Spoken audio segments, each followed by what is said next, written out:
ईशान्य मुंबईतल्या लोकसभेचा आढावा म्हणता येणार नाही, पण सर भेट देण्यासाठी आम्ही या ठिकाणी आलेलो आहोत. आणि प्रमुख कार्यकर्ते त्यांच्याशी हितगुज त्यांच्याशी बोलणं, त्यांचे मतं म्हणण्यापेक्षा त्यांच्याशी चर्चा करण्यासाठी आम्ही या ठिकाणी आलेलो आहोत. माझ्यासोबत अन्यसे आमचे आमदार डावखरे पण या ठिकाणी आहेत. बाकी फार काही विशेष नाही, पण आता निवडणुका समोर येत आहेत. मला वाटतं एक 10-12 तारखेपर्यंत आचारसंहिता लागेल आणि त्या अनुषंगाने आमची सर्व तयारी, तशी जर पूर्वतयारी आमची पूर्णच आहे. ती 12ही महिने असते, 5ही वर्ष या ठिकाणी असते.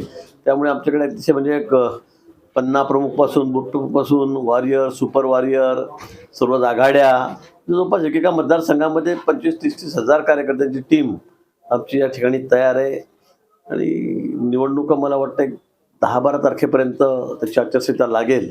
पण संपूर्ण महाराष्ट्रात म्हणजे देशातच आहे, आमच्याकडे संघटनात्मक कामाला खूप महत्त्व दिलं जातं. अतिशय उत्तम, अतिशय जोरात असं आमचं संघटनात्मक काम आहे. आमची संघटना बांधली गेलेली आहे आणि त्या बळावर आम्ही 400 पार हा आकडा मी या ठिकाणी सांगत आहोत. महाराष्ट्रामध्ये सुद्धा मी पुन्हा सांगेल, तुमचे सर्वे येत आहेत, कालही सर्वे आलेत की 45+ होतील, 45+ वगैरे. पण मी पुन्हा आपल्याला सांगेल की आपल्याला आश्चर्य वाटायला नको की आम्ही आउट ऑफ 48-48 जागा जिंकल्या, तर मला वाटतं कोणालाही आश्चर्य वाटायला नको. अशी आमची तयारी सगळी या ठिकाणी झालेली आहे. आता मी सांगितलं ना की एक 7-8 दिवसामध्ये आचारसंहिता लागेल, त्यामुळे यादी पण निघण्याची शक्यता आहे. आता तो निर्णय केंद्रीय समितीचा आहे, पण त्या बाबतीत आता बैठकाही सुरू आहेत. मी पुन्हा सांगेल की या बाबतीमध्ये आमची पूर्ण तयारी झालेली आहे.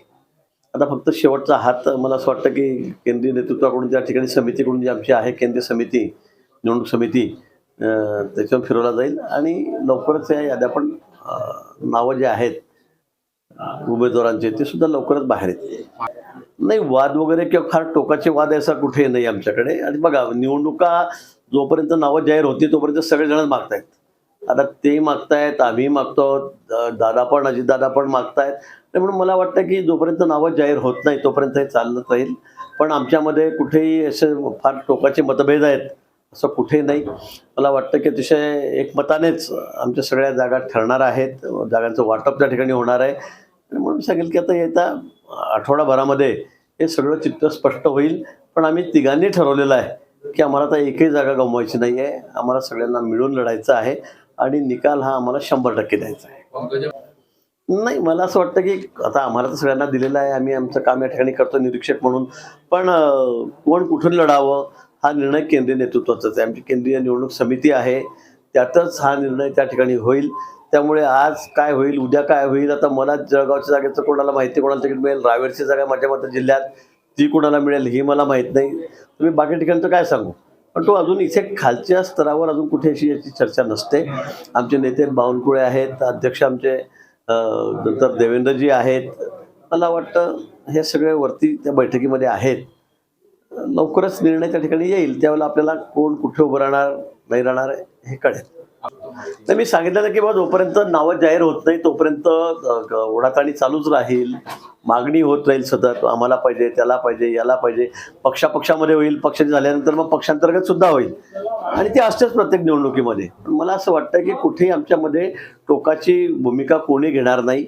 आमचं शेवटं उद्दिष्ट यायचं की पंतप्रधान पदी पुन्हा मोदीजींना बसवायचं आहे आणि आम्हाला 400 पार करायचे असतील तर महाराष्ट्रामध्ये सुद्धा या जागा आउट ऑफ द्याव्या लागतील. आम्हाला 100% जागा या ठिकाणी निवडून द्याव्या लागतील आणि त्या अनुषंगाने आम्ही सर्वजण काम करतो.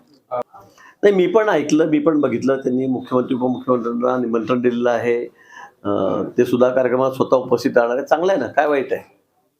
आता ते शेवटी कामाची व्यस्तता, मुख्यमंत्री उपमुख्यमंत्री ते किती वेळ आहेत काय, कारण एकेका दिवशी 3-3 ठिकाणचे कार्यक्रम आहेत.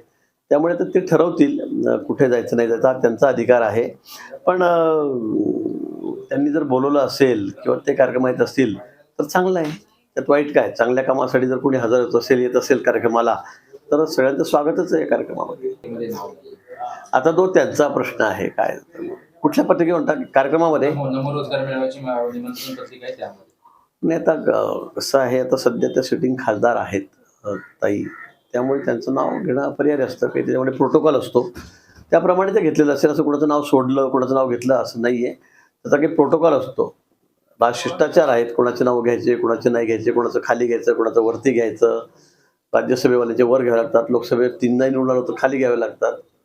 विधान परिषदेमध्ये असं विधान परिषद ज्येष्ठ असतात. आम्ही 7 वेळा निवडून आलो, 6 वेळा निवडून आलो तरी आम्ही खाली असतो, मग त्यांच्या मंत्री नसतो तर. पण मंत्री म्हणत आमचं नाव वर असतं. पण हा सगळा प्रोटोकॉल आहे, त्याप्रमाणे सगळी नावं घेतली जातात. त्याच्यामध्ये कुणालाही खाली घेतलं, वर घेतलं, कुणाला गाळलं नाही घेतलं असं काही समजण्याचं कारण नाही. नाही, आपल्याकडचे खानदेशचे उत्तर महाराष्ट्रातले मतदार हे सगळीकडेच आहेत. म्हणजे कल्याण, डोंबिवली, ठाण्यापासून सगळ्याच भागामध्ये. CEN न्यूज, देश प्रदेश की ताजा तरीन खबरों के लिए CEN न्यूज को सब्सक्राइब करें और रहें पल पल की खबर से हर पल बाखबर।